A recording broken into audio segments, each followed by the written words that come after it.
मैं गुजरात में जब दंगे हुए थे मैं गया था। नेताजी, उस वक्त अमर सिंह जी थे, देवगौड़ा साहब थे।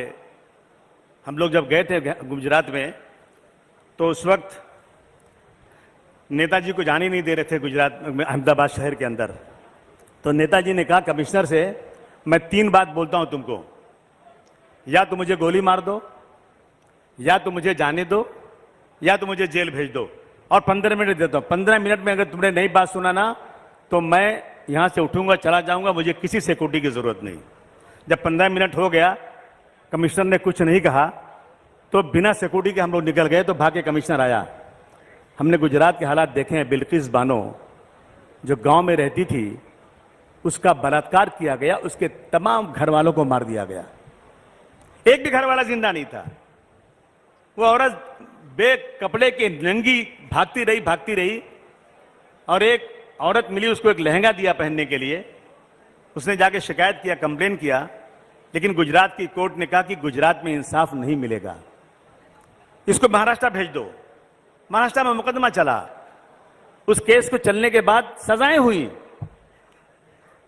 उम्र कैद हुई, लेकिन गुजरात सरकार ने उन सबको बाइज्जत बरी कर दिया। बरी करने के बाद कहते हैं कि ये ब्राह्मण लोग हैं, ये बहुत ही, इनका जो है जेल के अंदर इनका रिकॉर्ड बहुत अच्छे लोग हैं।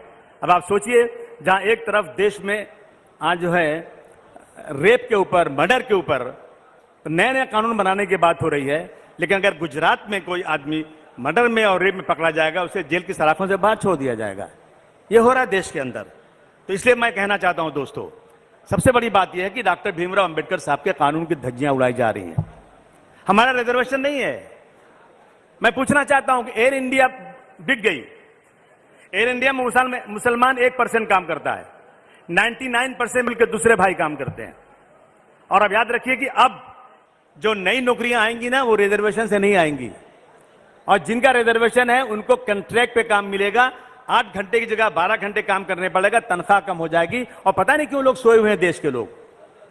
डायरेक्ट आरक्षण खत्म नहीं हो रहा है, लेकिन बैकडोर से आरक्षण खत्म हो रहा है। रेलवे बिक गया। अभी रेलवे की मैं बात कर रहा था यहां किसी से, स्टेशनों पे बीए पढ़े हुए लोग, रेलवे के ऑफिसेज में बीए पढ़े हुए लोग, टाइपिस्ट अच्छे, ये सब जो है ना, इन लोगों को 8,000 रुपए की नौकरी में काम किया जा रहा है। 8,000 रुपए की, सिर्फ 8,000 रुपए में लोग चुपचाप बैठे हुए हैं। हिंदुस्तान एंटीबायोटिक्स बिक गया, प्रोजेक्ट एंड डेवलपमेंट इंडिया बिक गया, इंजीनियरिंग प्रोजेक्ट इंडिया बिक गया, पवन हंस बिक गया, VRR कंपनी बिक गई, सेंट्रल इलेक्ट्रॉनिक्स लिमिटेड बिक गया, सीमेंट कारपोरेशन बिक गया, Indian medical and pharmaceutical company बिक गई, एलम स्टील बिक गई। इस तरह से सैकड़ों और हजारों कंपनियां बेची जा रही हैं, और देश का बिल्कुल देश में नौकरियां खत्म हो रही हैं, और हम लोग चुपचाप बैठे हैं।